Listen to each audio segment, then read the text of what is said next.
6 unethical psychological tricks that should be illegal.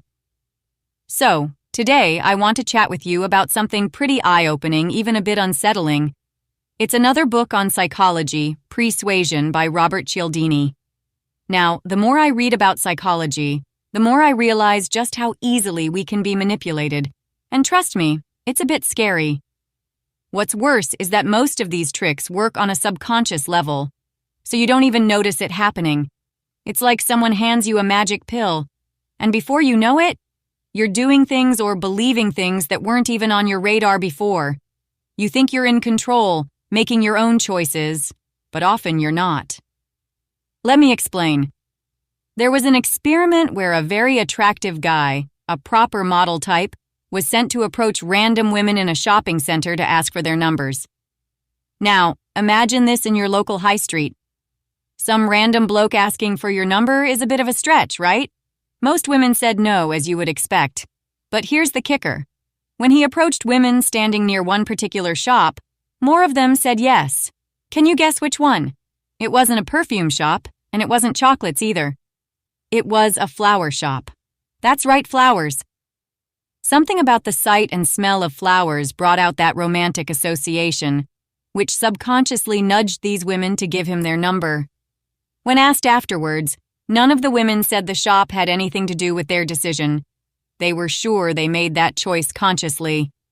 But we know better, don't we? Here's another one for you. The same kind of experiment was run, only this time the guy had a particular object in his hand while he was asking women for a date. Can you guess what made the difference? It wasn't some fancy phone or a posh watch. It was a guitar case. That's right, women were more likely to say yes if the guy was holding a guitar case. The romanticized image of a musician struck a chord, pun intended, and made him seem more attractive. Shifting perceptions with subtle cues. Now, this happens in business too. Take online furniture stores, for example. In one study, customers were sent to 2 different landing pages. The first page had a soft, fluffy cloud background. Picture those dreamy, light clouds you see on a Sunday stroll through Hyde Park. The second page had pictures of coins. Guess what happened? People on the cloud background focused on comfort when choosing their furniture. People who saw coins? They went straight for the cheapest options. It's fascinating, isn't it? The subtle imagery completely shifted their focus, yet when asked, no one believed the background had any effect on their decision. Of course not. I'm an independent thinker, they'd say, as if the clouds didn't matter at all. But we know better.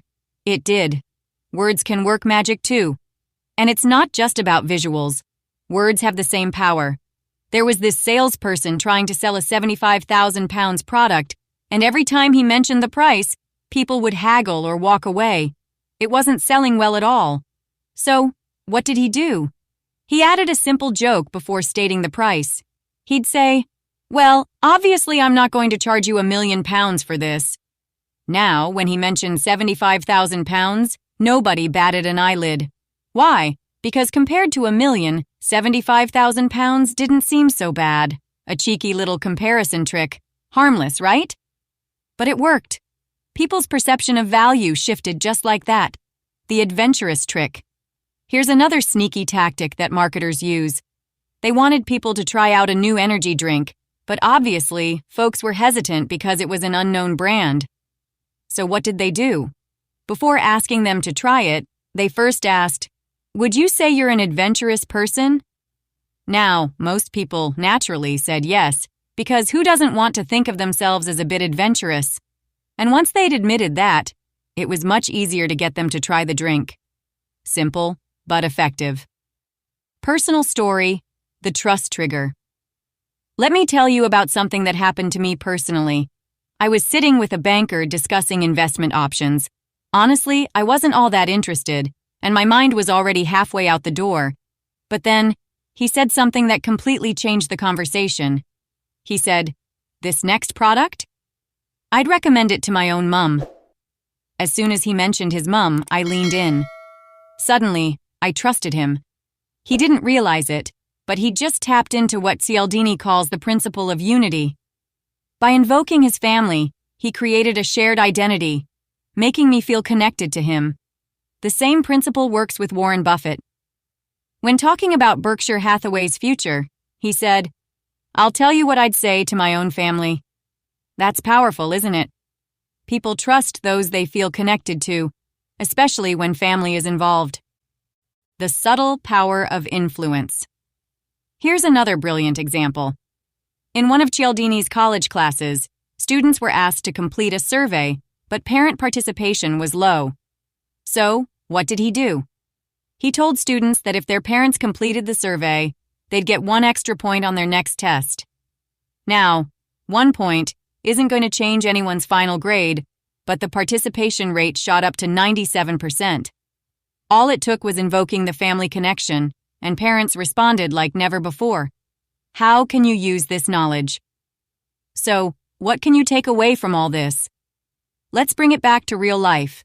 If you're trying to convince someone, it's not just about what you say, it's about setting the stage. These are the soil prepping tactics, and the message itself is the seed. You've got to make sure the soil is ready, otherwise, your message won't take root. Let's say you're trying to get a raise at work. Don't just ask out of the blue. Wait until you've done something impressive. Maybe after receiving great feedback from a client, or after finishing a big project. The success you've just had becomes the backdrop, and suddenly your request feels more reasonable.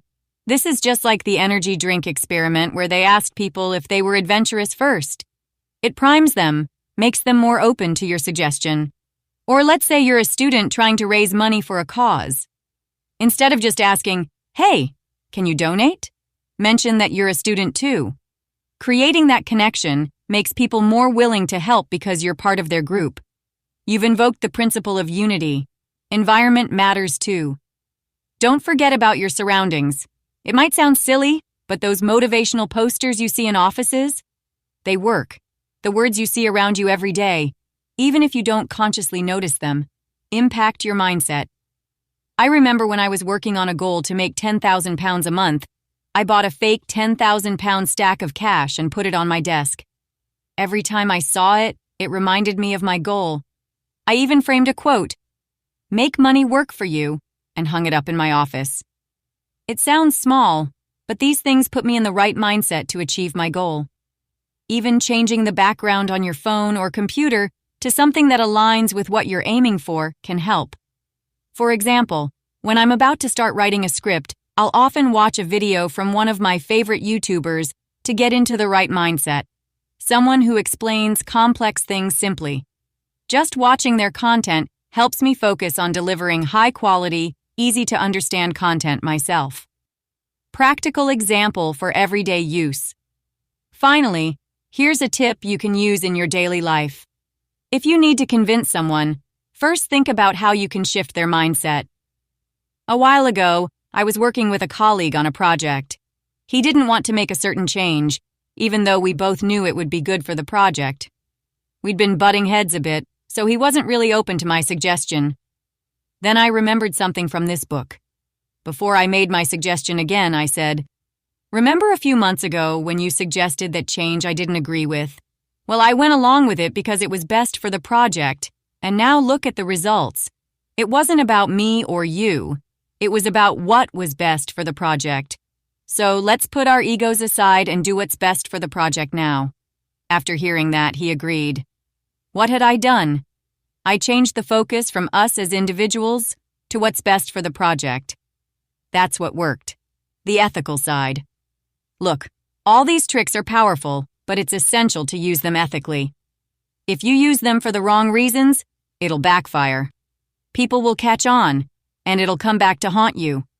So, if you're using these tactics, whether at work, in business, or with friends, use them with good intentions. And remember, you're not immune to these tactics either. So next time someone mentions a favor they did for you right before asking for one in return, take a second to think. Don't rush your decision. That's all for today. I hope this has been helpful and that you've learned something useful.